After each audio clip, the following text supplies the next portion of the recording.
Hello friends, माझ्या मम्मीकडे हे एक दोलकाचं घड्याळ होतं. तर त्याचं हे दोलक तुटलेला आहे. तर हा मागचा पार्ट मग त्या हिशोबाने थोडासा रिकामाच आहे. तर मग आपण याला दुसरा एक टर्न करतो आहे. तर मी पुढचं घड्याळ काढून घेतलं आहे आणि हा मागचा पार्ट शिल्लक बाकी आहे.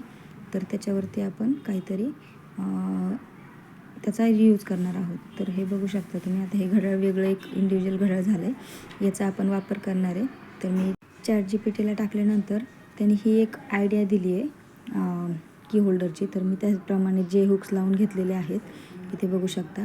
आणि हे जे हुक्स लावल्यानंतर ह्याचा असा लुक झाला. हे बिहाइंड द सीन तुम्ही बघू शकता. एवढा सगळा पसारा झाला होता हे बनवताना. तर जे हुक्स लावल्यानंतर आणि इथे मी एक गणपती होता माझ्याकडे पत्रिकेवरून काढलेला आणि हे असं त्याचा एक लुक तयार झालेला आहे. तुम्हाला ही रियूज आयडिया कशी वाटली प्लीज मला कमेंट करून सांगा. थँक्यू.